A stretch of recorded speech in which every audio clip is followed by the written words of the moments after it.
And we are live. Welcome everybody to Lubbock Compact Live for Wednesday, August the 31st, the last one of this month. And of course, I am your host, Adam Hernandez, here with one of our favorite guest hosts of all time, Josh Shankles.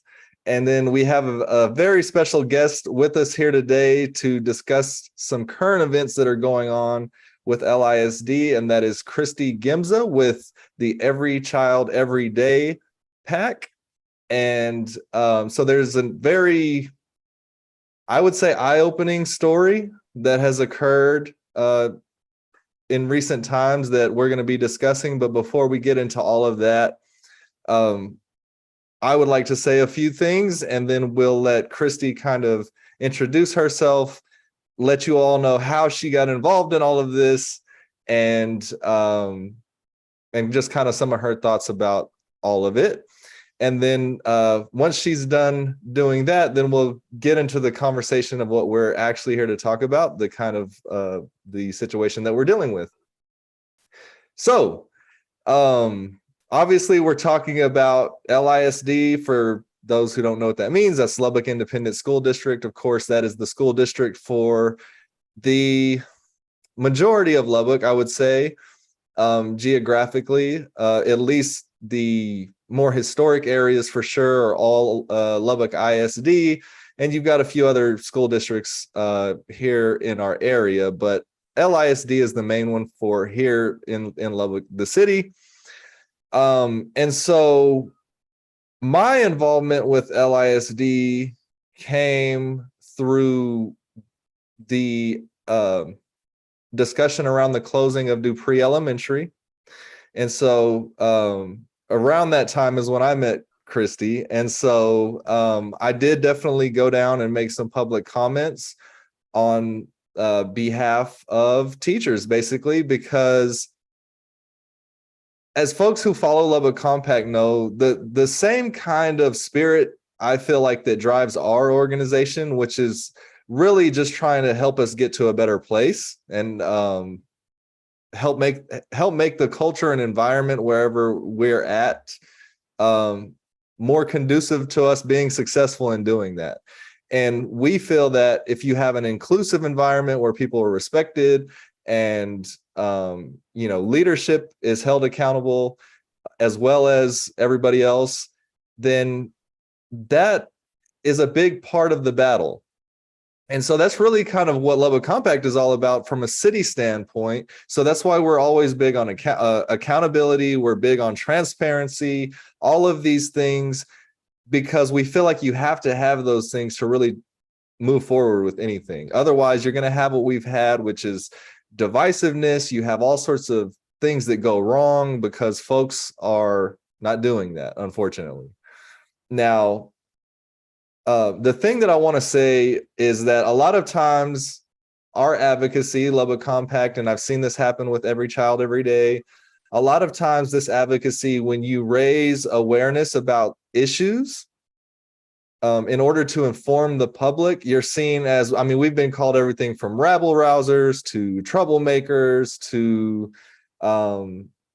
just bad actors that want everybody fired and want everything burned down. And that couldn't be farther from the truth. It's really not about attacking anybody or attacking any institution. It's really about trying to resolve the issues that keep us from being the best version of ourselves as a city. And that's really what it is. It's bigger than us, at least from what I've seen with Kristi as well as everybody on Lubbock Compact. I really do believe that it's bigger than us. And so if we don't have accountability, like we said, there's so many issues.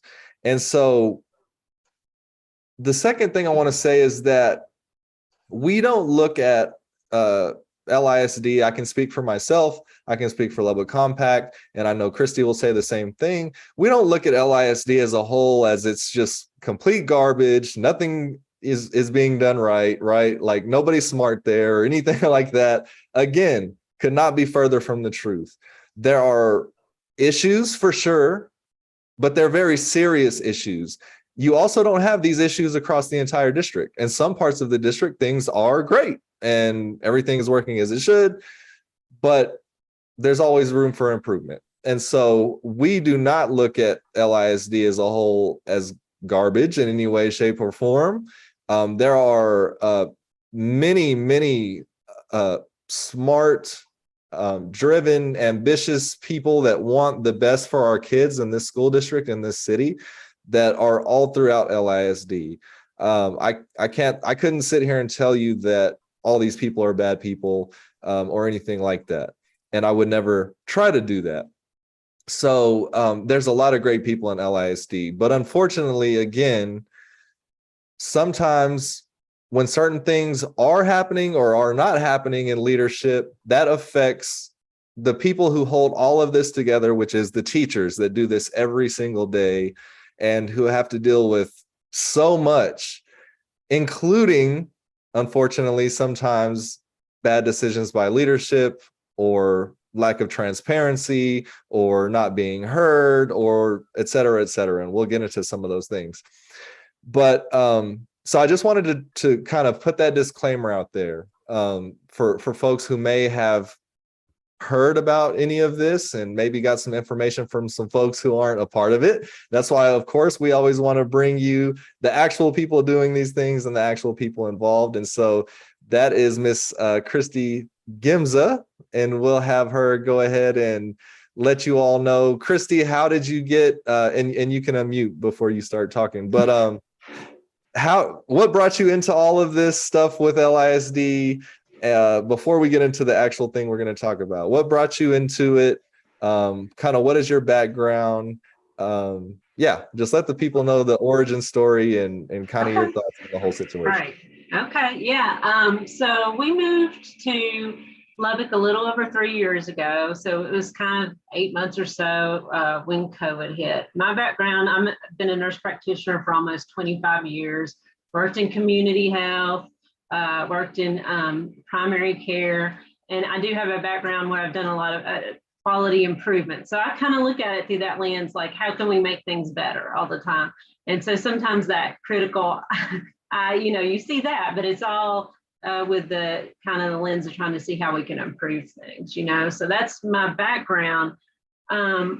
When the fall, when the Delta wave was coming through, we had been talking, there's really a group of moms, Lubbock ISD moms, concerned, knowing this wave was going to come, knowing there was going to be no mask requirement, but also at the same time, a lot of misinformation and things, even from the trustees that were sharing.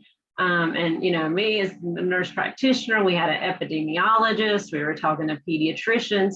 So we all came together. One of the big myths is that we wanted to require masks. So when all that came up, we really were pushing for informed choice. So providing education, maybe having Zoom conferences with pediatricians or healthcare leaders to talk about the concerns that students and parents had, and really changing the language a little bit. So the default was we're going to encourage masks, not just welcome masks. And that myth of it's a personal choice, when actually at that time with the mask we had wasn't exactly the case. It really was it was a choice whether we're going to protect other people or not. So before we had access to all the fancy masks and things. So, just an unwillingness to even have the conversation. They never put it on the agenda, so that happened. And one of the trustees had talked to his wife's supper club. Hey, the pro-safety people are coming out. We need the people to come talk. So they brought in people based on information that they probably shouldn't have shared if they got it from inside information through the school board agenda day ahead. And they brought in people who did not have kids in the district. A charlatan doctor is really not reputable. So we saw that and just felt like it was a disingenuous and unwillingness to look and talk and engage and be honest. And really, at the end of the day, it didn't help the kids. We have more missed school, more sick kids, all that kind of stuff. So that's how it started, but not mandating masks. You can go look at the meetings. It's about encouraging masks and having those conversations. So that happened, and there were there were sour grapes over that, to be honest, but just, lots of letters written, 600 signatures, and it was a total blow off, and even some disrespect around the speakers and things like that. So there was a letter, right, that was signed by a bunch of medical 600, I think 600 signatures. We had a very reputable pediatrician come talk, the medical society, people with great knowledge. Here are all these great resources and people that really have things to contribute and to be able to talk to parents and things like that. But it was just, no, this is going to make our life too difficult. And I felt like they were making a politically expedient decision, and again, not to mandate, but just to have the conversations, honest conversations, not based on just crazy pants internet, so Yeah. anyway, so there was that, and that continued. Of course, lots of kids were out sick. Our mortality rates double some similar cities of similar size. So it didn't fare well for Lubbock, to be honest. So, and then the thing with Dupree Elementary, and just feeling like the teachers, the students, the parents got waylaid with that. I kind of looked into it, and I can see that there are a best practices approach to closing schools. A lot of places will have a community advisory board, just to let people know. I mean, sometimes you do have to close schools, but to not engage the community, to not really have those conversations. I know that Mr. Brady was very disrespectful to the parents and yelling at them, so not really handling it well as far as that goes. So really, again, not feeling like they're engaged, they're not knowing what's going on with the community, they don't want to listen. It's all top-down conversation. So that was kind of the straw that broke the camel's back. And we're like, what can we do? Because I don't really trust them to protect our kids, to stand up for our kids. If we've got congressmen wanting a needle in on how to run our local schools, if I don't trust them to protect our schools if we need to, from closing, unless they, it's just they're going to take the easy road. I don't feel like they do their homework. So I felt like we could do better, and I thought, we need people that are more representative of Lubbock. So we all kind of got together, the moms, and started talking to teachers. We were inviting teachers over to talk, to tell us, kind of just learning more about the school system and what they were going through. So that's when we decided with the Dupree, and when I met you, that we were going to try to get new candidates that were going to be more willing to engage and represent the community and at least be better communicators. Yeah, this story is resonant for me. I'm sure it is for Adam as well, not only because of our personal involvement with dimensions of it, and Lubbock Compact's long history with examining the kind of historical context around LISD, particularly with emphasis on the school closure regime that has been presided over for years around LISD. But the reason why the story of how Every Child Every Day was formed is resonant for me is because it's so similar to how Lubbock Compact came into existence. Mm-hmm. And that was around the kind of frustration of a community and the inability to get attention on issues that so obviously need them, mm-hmm. and a feeling that, it was just untenable, and we'd had enough of mm-hmm. that, and so that's how our organization came into existence. Ultimately, was this kind of group that was like that. So it's interesting to hear you say that, and I can imagine that a lot of advocacy organizations have this kind of a background story mm-hmm. where people, come around an issue and form up with some like-minded individuals and kind of get that together. So, but what I'd like maybe for you to speak a little bit more about, maybe Adam would like to weigh in on this too, because I know he has thoughts on this, but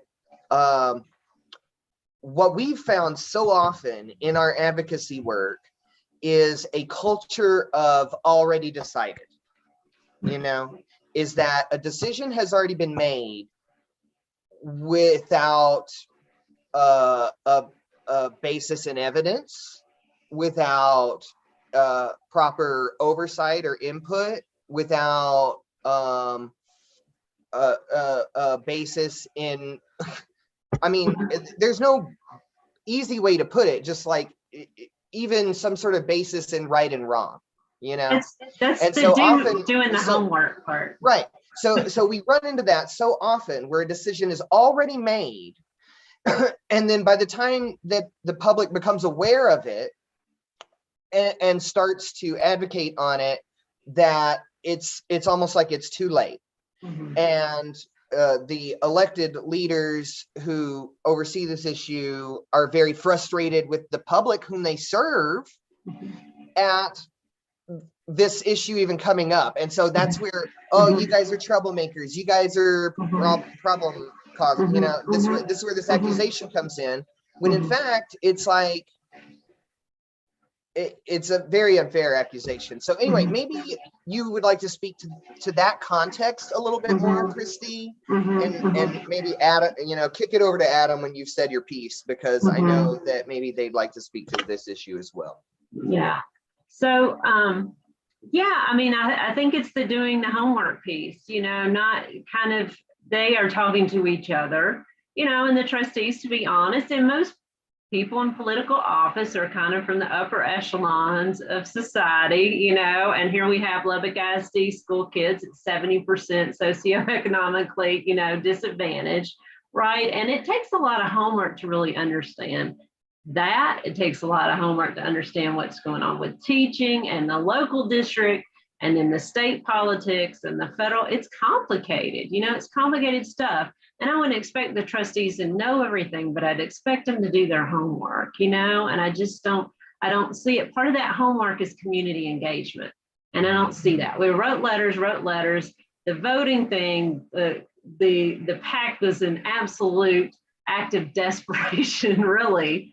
Because I couldn't be any more, I was not thinking about starting a pact, but we felt like that was maybe a good way to get a unified message. And so, yeah, so part of that homework is the collaboration piece, the fact-finding piece, the analysis, all the homework that's involved before you make these decisions. And of course, Dr. Rollo is the expert educator, right? And she's got the people at the central office, but they do need to listen to them and get their perspective and everything. But you also have to go outside that and see an even broader picture and see, what are other districts doing in West Texas that are working well? Do your homework. What are we doing that we need to work on? And, they get some concept of that, but there's not a lot of, and I know people have full-time jobs and everything, but I'm just not seeing the effort, Yeah. Yeah, to me, the one of the things that got under my skin and continues to get under my skin the most with some of these folks that are in elected positions is sometimes, and they're more than welcome to come on this show if they would like to speak their piece and defend themselves. I'm just telling you my experience and what I felt at the time and what I feel oftentimes, is that there's an air that the citizens just don't know what they're talking about. There's nothing of value the citizens could be adding to this conversation. Therefore, that's why we've made the decision. We are the ones, we're the holders of the information. It's almost that sort of air. And I would say that works I don't really think it works as a management style, but if it's going to work to its greatest effect, that would work more so in business, where your boss probably does know more than you, in terms of whatever information is within that company. But when you're talking about city government or something the size of a city like a school district, you have to understand that these are not employees that you're dealing with. You're dealing with citizens, which could literally mean anything. You could be a nurse practitioner. You could be a scientist. You could be an educator for 40 years. You could be all of these different things. And to just kind of dismiss people from the general population is really short-sighted. It's a really bad strategy. And I mean, that's why when the higher you go in government, you know, the president, for instance, like the amount of advisors and counsel that they have is insane. And it's all people that are citizens at the end of the day. They've just been in their job or their profession for a really long time and know that really well. To be able to give them that insight and to be in a leadership position and to just think you already know it all and that you're the only one that's ever going to know it all. It's not going to bode well for your organization. And unfortunately, we see that play out.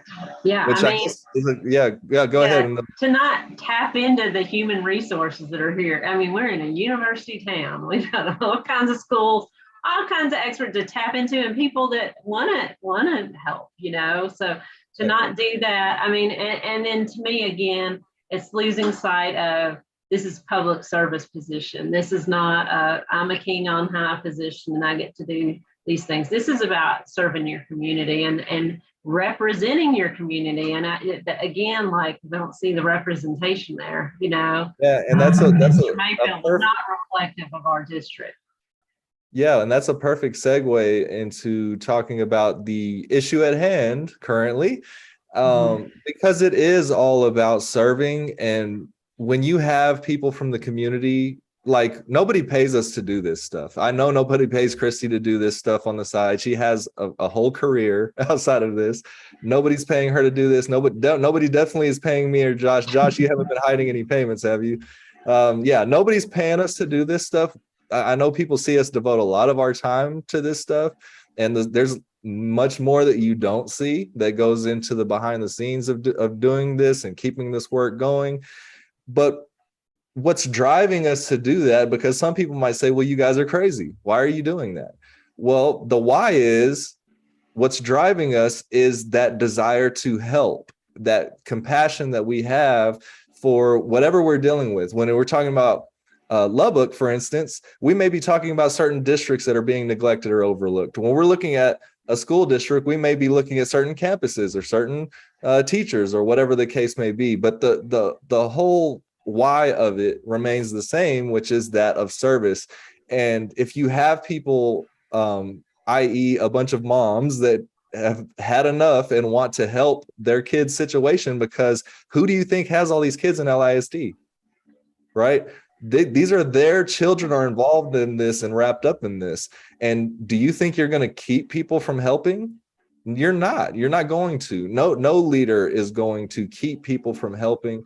And at the end of the day, you're just going to end up getting yourself voted out if you just continue on that path, because really that's people's only recourse. If we can't get them to kind of take in some new information and do some different things, that's our only recourse. But you know, I think that it's necessary to have organizations like Lubbock Compact. I think it's necessary to have organizations like Every Child Every Day, because if you don't have these things prior to these things existing, so many people in the public did not know these things were happening. And so that is kind of brings us back around to what we're here for today. And so the gist of what's going on is that Kristi had sought to get some information from the school district by way of public information requests. And for those out there who don't know what that means, it's okay. You're not alone. Trust me, I can explain it really quickly. So any type of government entity, whether that's a school district, whether that's a city council or whatever, there is a Public Information Act, which is a law of the land that says that any citizen for any reason at any time can get and can request this information, any information from these entities that has to deal with them doing their job. There are very few exceptions, like you can't get people's like addresses or their salaries, or there's very few exceptions. Well, yeah, you can get some salaries, yeah. And you know, what I'm trying to get at is there's very specific things that you can't get for legal reasons and for rights reasons of those folks. But those are very few. for the most part, you can get just about any information you want from a good government agency at any time that you want it. Now, the city of Lubbock has it where you can go on their website and request that online. A lot of other government entities have that as well. LISD, unfortunately, doesn't have that set up, so you've got to actually email some forms in. Either way it goes, there's a process for you to request this information, and they're supposed to just give it to you in a timely manner. Now, there's no real set date to that, but after about 10 business days, you can inquire back with them, and they should give you a reason of why they haven't gotten it to you. And there's some valid reasons for that. But let's say there's a dispute. Let's say the government entity doesn't think or is not sure, maybe they're just not sure. Is this something that we can give them legally? They or the person requesting the information, either side can ask the Attorney General of the state to rule on the issue and to see, does the school have to give this up or not? Okay. So once that happens, the Attorney General's office will make a ruling, and these are pretty routine because, like I said, the majority of stuff they have to give you. If it's one of those very few exceptions, they'll say, no, you don't have to give it over. But for most things, they're going to just pretty routinely say, yes, you have to give it over. And so there's some stuff that can come after that, apparently, that we found out recently. And so I will let Kristi kind of explain what was the information you were looking for from LISD and what happened. Yeah. So when we were talking, I said we had teachers over, we were talking to them about what's working great, what problems they're having. We're hearing a lot of people, and this is nationwide and statewide, really, it's consistent, thinking about leaving because of a lack of respect, lack of money, the stress with the whole COVID thing, and also just a big bigger and bigger workloads, this high stakes testing, all the things. So I thought it would be helpful. We were going to make our own. We did make our own survey. We put it on Facebook. We didn't have a great way to disseminate it, to get it. We got, I don't know, I can't remember, maybe 60 or so responses. It looked horrid. And then we're like, well, I wish we had more people. I wish we had a more representative sample because, this looks bad, but, maybe we're getting, a tilted audience, are we getting negative Nancy's in here, right? Or is this, so somebody suggested to me, she's like, she was like, they do these organizational health surveys. You might ask for those and see what the results are, and see, and that will give you a picture because they're teacher surveys. They fill them out on Scantron every year. They go, they compile an average. It's like a 1 to 5. I saw an example that a Spring Branch ISD put theirs up. I saw an article, superintendent, about it and how they use them basically to improve campus culture and work culture and all that. And these are anonymous, correct? They're anonymous. Yeah.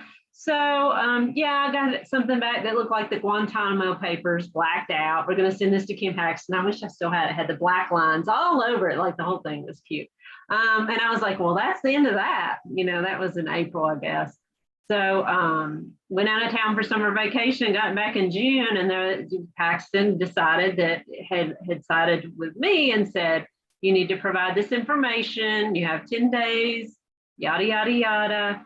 So then I hadn't received it yet. It was like on day 8. So I'm like, hey, I got this thing, when should I expect this? So then I get an email saying, oh, it's not available in digital form. Now, can you imagine that? You fill out something on a Scantron and get averages and it's not available in digital form. Fascinating. And it's 150,000 pages and it's going to be $4,200. I'm not going to pay $4,200. So then I was like, well, can you, and the big concern was like the names of, so they do it by each campus. So I guess if you work backwards, you could figure out what principal and some of the questions to address, like principal leadership. A lot of it's more broadly district leadership too. So it's hard to know, like some are specific and some are not. So it would tell like kind of higher level district stuff too. But it's like, I have enough tools and resources to do my job, that kind of thing. Agree, disagree. So what was that? Oh yeah, so I asked for just, if they could redact the names and have it in digital form, but I didn't need the long form. And I think that's when they filed the lawsuit. They didn't tell me they were filing a lawsuit. They didn't say, oh, well, we have some other things that would show workplace satisfaction. There was no conversation. Somebody called me and was like, hey, is that your case on the agenda on the school board meeting? Are they suing Ken Paxton? That's how I found out about it. So I look up my little case number. I was like, it is, so that's when they made the public vote. Lila said she didn't know enough to vote on it. And, Mr. Brady's an attorney. So, he sees people like he's changing his britches. So maybe it's nothing to him, but I hate it that they're spending money on this. Like, I would have worked with them to get it. They didn't even give me the offer. I would have rescinded it. Like, I don't want them to sue because, there's no telling how much it's going to cost. Right. And they're going to lose it. And so real quick, Josh, just for folks that might have blinked and missed it, basically what happened was LISD did not want to turn over these results of these surveys that would show the occupational health of their organization, which is the school district. And so the attorney general made a ruling, a pretty routine ruling, and told them you have to hand it over to Ms. Giemza. They did not want to do that still. And so they have now sued the attorney general's office. LISD has sued the attorney general's office to basically keep themselves from having to turn this stuff over. And again, because it was such a routine ruling, LISD is going to lose this case, and they will have spent however many thousands of dollars that takes away from the school system that could be going to help kids or teachers or facilities. So that's the gist of it. Josh, your thoughts? Yeah, no, I was just going to summarize that exactly.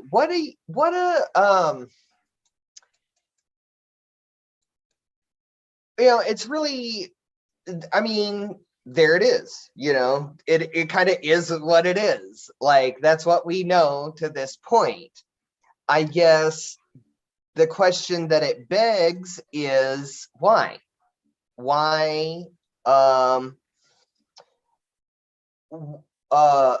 If it is what we all know, that schools everywhere in America are struggling with their workforce, and that isn't any one school's problem, but it's in fact a problem with our system of schools, with our culture around schools, with the way that we fund schools, with the way that we pay teachers, and that's a broad issue, But these types of surveys within communities should, in theory, give the district, the school board, the superintendent, the community some insight into what it is that could be improved about their school, their workplace, their work culture, the resourcing of those schools. And so I guess I don't know what the question is. Like, do we just want to kick around and we're speculate? all trying to figure out what the problem is. We're all trying to figure out what's the problem. Like, people that have worked in the district, administrators, teachers, they just don't know what to make of it. Right. And like, that's how you intervene. One of their goals is to recruit and retain teachers. We still don't know how many teachers left because they haven't provided it voluntarily. This should be stuff they provide voluntarily. Like, they ask questions on there like, I feel supported by my community. That's stuff we need to know. And there are probably some districts that have their results and we can compare and say, what are they doing well? Again, like, I'm not one for reinventing the wheel. Let's look and see where we can intervene and improve, but to not even be able to reflect with the community about what we can do to support teachers. Because I know a lot of teachers, parents call and whinge at them without getting the full story. Like, so they're getting it from that end, they're getting it from the principal, they're getting it from the district, So, there's certainly stuff parents need to know that we need to do and be more supportive of teachers. So, right. It's a 360 thing that we need to handle, but it's just, I had no idea. And people that I've talked to really don't understand why they're doing this. And they're not speaking on it now because it's a lawsuit. Right. I don't have any speculations, honestly. I just know that it doesn't look good. It does not look good for an organization to react this way, and for it to be a school district is really, really disheartening to me. It's really unfortunate.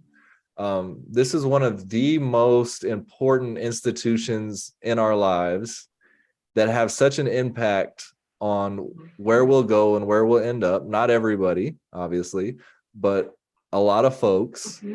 And for these types of actions to be taken, it just doesn't look good. And then a second part to why it doesn't look good, and just a kind of a little bit more information for folks out there who may be listening, because we've gotten questions about like, well, is this stuff that's normally put out? Actually, yes, it is. And as Kristi said, we could compare with other districts, because other districts post this on their public websites, like voluntarily every single time, every single year. And it's not a big deal, because they probably, like most folks, understand that if you want to improve what you're doing, you need to know where you are. How are you going to know where to take your organization if you're not looking honestly at where you are? It's the same as an individual. If you're laying around on the couch all day instead of getting up and going to work, well, nobody else may see that, but you see that. And if you don't look at it and say, okay, look, I'm not doing the right thing here. Like, I need to get my stuff together. Let's fix this. Let's fix that. But you can't even start that process if you're not even willing to look inwardly. And these occupational health surveys are the district looking inwardly. Now, are they going to get the full unadulterated truth? Probably not. I mean, yes, they are anonymous, but I don't know that people, I'm sure you do have some of those teachers that'll really let loose, but for the most part, probably not. But you may see a mix of things. You may see that some campuses, as we've already stated earlier, some campuses are doing just fine. And we know that because we speak to actual teachers who work in these places, and they're, some of them say, yeah, I love where I work. It's great. And then you go to others and it's not so much. And then you have some that are having issues with school board and et cetera. And so I think you're going to see a mix of things. Is it going to be a pretty picture? I don't think so. But at the same time, and it remains to be seen for everybody else. I have the utmost confidence that it'll happen, because again, I've known Kristi for a while now, and I know us. When the information comes out, we're not just itching to use it to attack the school district. We're interested in knowing where are we at, so that we can then start, because it may not even be a conversation for Dr. Rollo or for school board trustees. It may be a conversation with our state representatives. So, it's exactly like, if we don't know where it's at, we don't know how to advocate. If people don't understand, this is the frog in the water that's slowly turning up. I really worry about our public schools. And if they don't realize, how much we're losing, how much is hard, people are not going and getting education degrees anymore, it's going to be too late. It really is going to be too late. And if we can't push back on state legislators that want to micromanage, they don't want to fund schools, they don't, they want to continue like they are, it's not going to work. We're not going to have the public schools like we have now. And we're not going to, without that, I don't know what this country is going to look like, Yeah. And like, how can our community surround these schools and provide for them what it is that they need until these types of things are, assessed and addressed and taken to the public, and I would say, and I'd be curious y'all's perspective on this, is like, in our advocacy work, at its best, we have seen public servants and like elected representatives and public staff members be receptive to critique, to input,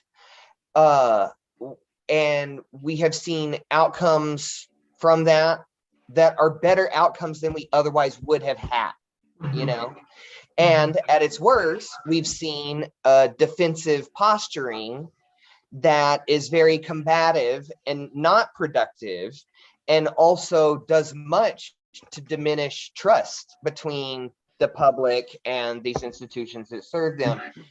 And, you know, so I guess what I'm saying is my experience is very mixed. Is that how you guys have experienced your work with the public, and what does that tell you, or what do you think about that? I mean, that's what I would hope for, you know, whether we get, you know, somebody that we've endorsed or not. My hope would be that it would help to, you know, hold the trustees accountable, but also to give them more feedback, and they'll be more receptive to feedback and take it more seriously, and maybe kind of reframe, okay, this is not just whinging. These folks have some ideas, and they're, you know, we need to look at things with a different lens, basically, you know. But I'm not sure how successful we've been. I know we've gotten a lot of support from other teachers and people in the community.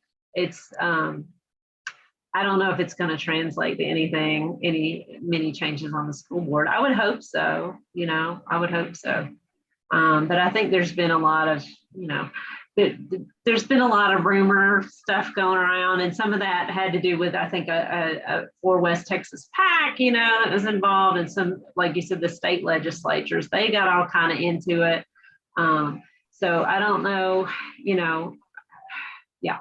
So we'll see. You know, we're going to keep plugging away at it and see. We have a new trustee for the district I'm in, so I'm hopeful. I've heard good things about him, so I'm hopeful that we'll have a sit down sometime and talk about these issues. But you know, all we can do is keep at it and advocate for our kids and the teachers, you know, and try to encourage them to make some changes. Really what we want them to move the school board time, you know, so if people need to come, they can come, you know. They're the only district that I've found that meets at 7 in the morning. Everybody meets. Cooper, Friendship, Amarillo, like all those places, they meet in the evening because that's when people can go, you know, not like everybody's going to go attend meetings for fun, but if they need to go talk, then they're able to do that, you know.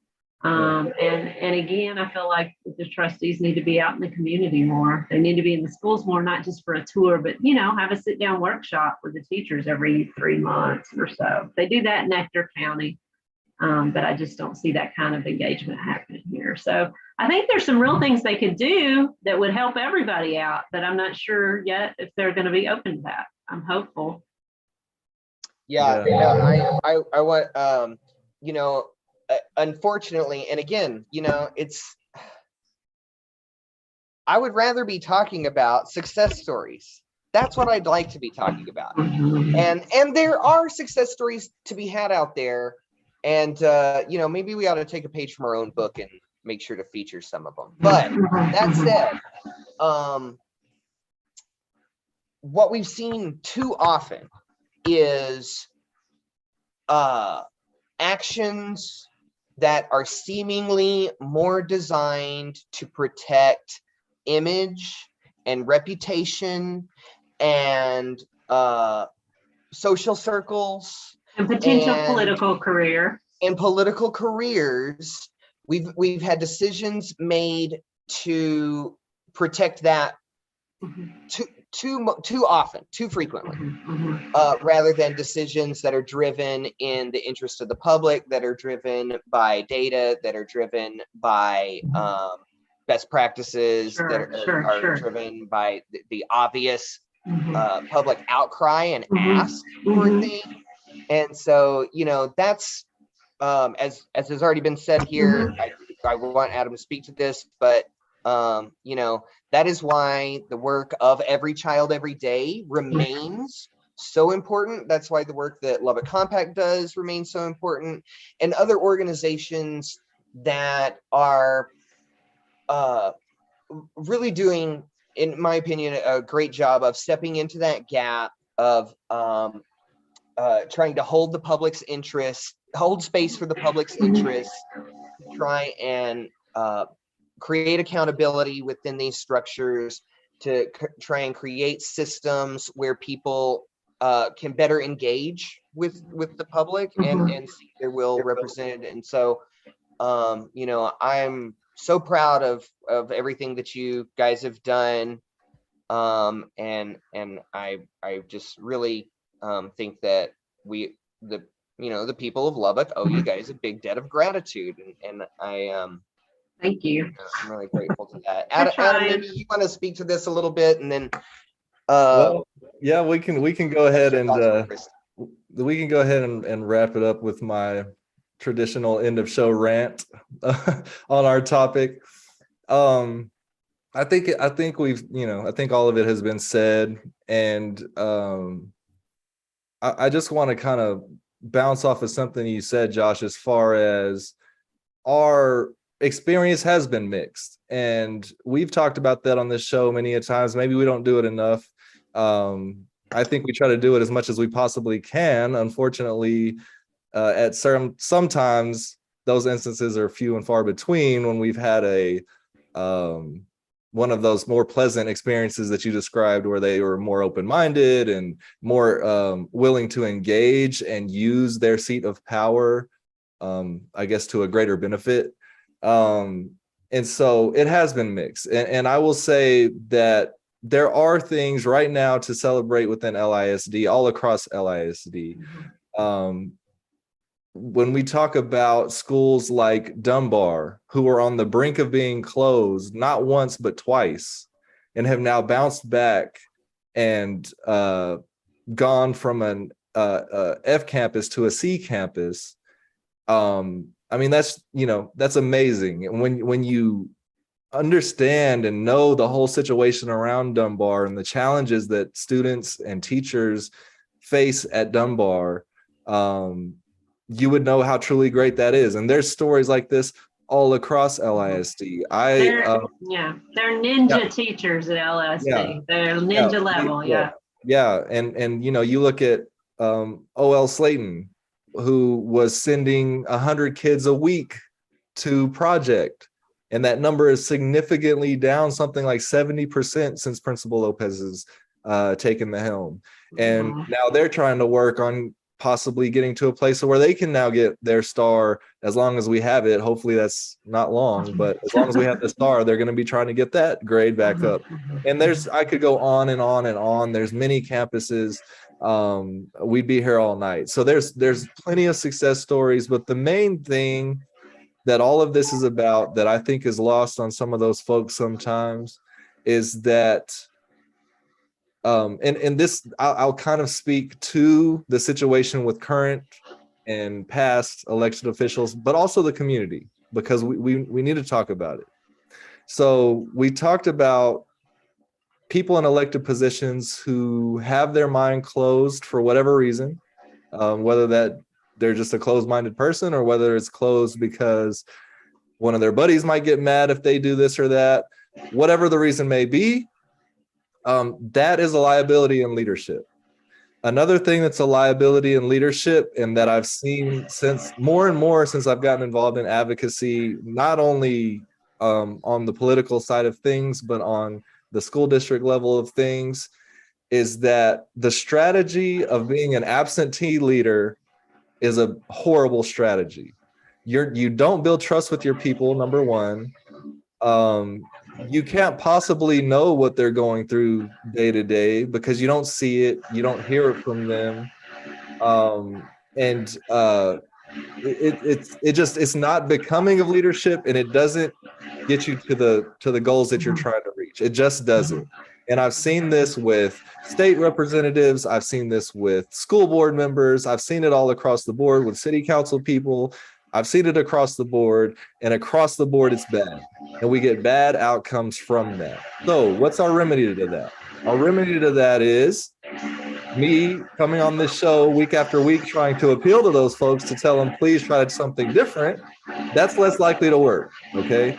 We've been here trying it for how long, Josh? For about 3 years on this show now. We're going to continue, but it's not very effective, and it works very slow. The other thing that people have to understand, and this is the appeal to the community, and this is one of those things why I'm constantly going on and on about people getting involved in their community. And when I'm saying that, I mean, we need folks in all positions, and some may be able to do certain things, some may not be able to do certain things, But if you know that you're a person that would be capable of handling the charge of a school board trustee, and you have the capacity, and you know you have the capacity and the ability to do that job, we need more people from the community every single election cycle to run for these offices. Because if we don't have alternatives to run for these offices, unfortunately, a lot of these folks are coming from the same circles, and they're going to continue to do so. We're going to continue to get a lot of the same stuff because there's just differences in cultures, unfortunately. There's no incentive for them to change, Right. which is why democracy is so important, why Yeah. accountability is so important, and holding, the community needs to hold them accountable by being engaged. It's your responsibility to know what's going on, Right. and to vote. Right. Now, and I would be remiss, and this will be my last thing to add to my rant, because, talking to teachers, talking to administrators across the system, at OL Slayton, at Dunbar, everywhere, a lot of different places. Again, an appeal to the community. A lot of the issues that teachers and administration are dealing with is parents not being actively involved in the child's education process. They're checked out.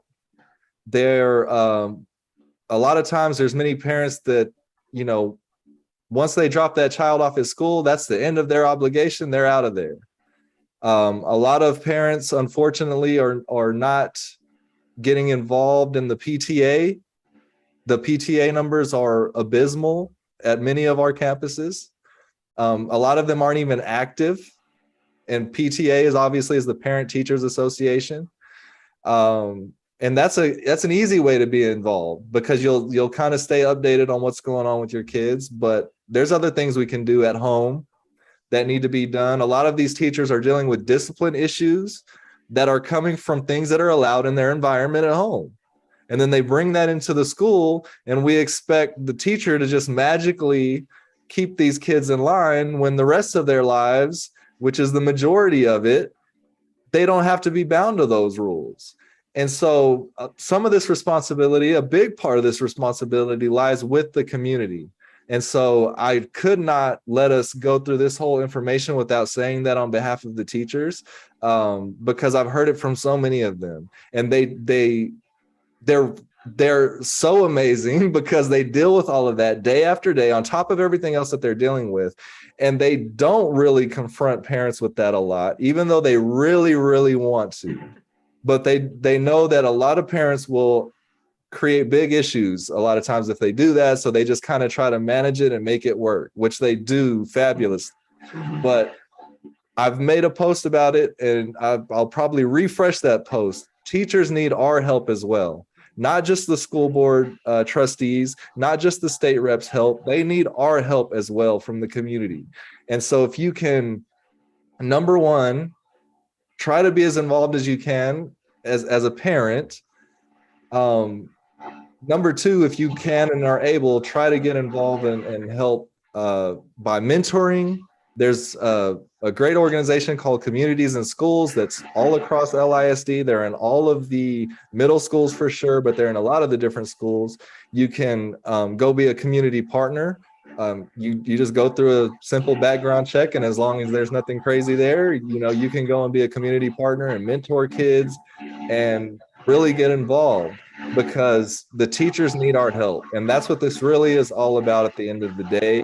We're losing teachers at alarming rates and have been for a very long time. It's only getting worse with all this politicization of a lot of different issues that's unnecessary, because a lot of this, most of this stuff it's not partisan. There's nothing partisan about it. Right. Contrived. So, yes. That's my rant for the evening. I've subjected you all to, and Josh, go ahead. Kristi, is there anything else that people need to know about this story, or anything else that we might have missed? One. Two, how can people continue to support Every Child Every Day, follow your work? Tell us, give us the last pieces. Okay. I think we covered everything. I didn't talk a lot about the the most recent, our district trustee that we found out essentially has not lived in town for the past 2 years, which is real shame. So I feel like, in that way, the public trust has been betrayed again. I feel like the trustees need to hold each other accountable.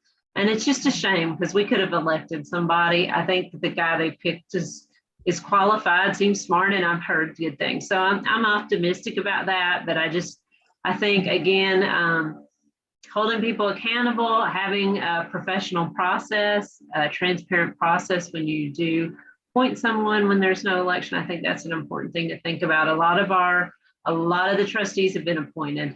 So we're not getting a lot of elected trustees. So just something to think about as far as that point. Really, right now, I'm a completely unprofessional, amateurish pack, but we're doing the best we can. I am on Facebook, and we try to post things related to education, mostly focused on Lubbock ISD, but also statewide issues because all that affects us. So, so keep up with us that way. And we have an email from that if anybody wanted to reach out. And we may start to offer some more social, just hangout discussion hours to talk about these issues. I would say there is a community Lubbock ISD safety meeting tomorrow at Thursday at Cavasso. So for parents who want to go to that, I think those things are important. Hopefully, and I think they're conversational. I think there'll be a little presentation, it sounds like, and then Q&A. So I think the last time they had a big one was before COVID over the whole deputizing people to carry guns in school. So I don't know, after Uvalde, if they're going to talk about some of that stuff. So I think it's important to show up if you can. I know it's hard for parents with kids and dinner time and things, but just to let you guys know about that. So awesome. Yeah, great stuff. Great stuff. Well, we've covered it all, folks. And as usual, share this video with your family and your friends.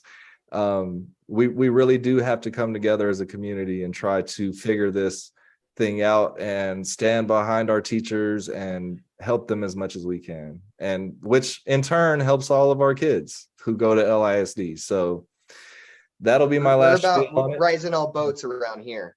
Right. yeah. That's right. So thanks everybody for tuning in. We will be right back here next time. And thanks, Kristi, for coming on and explaining. Thanks for having me. Yeah, thanks for everything you guys do, you and Sarah and everybody else involved. I've been so grateful for you guys having been around, and looking forward to y'all being around much longer. So thank you. Thank Thanks you. everybody. See y'all next time.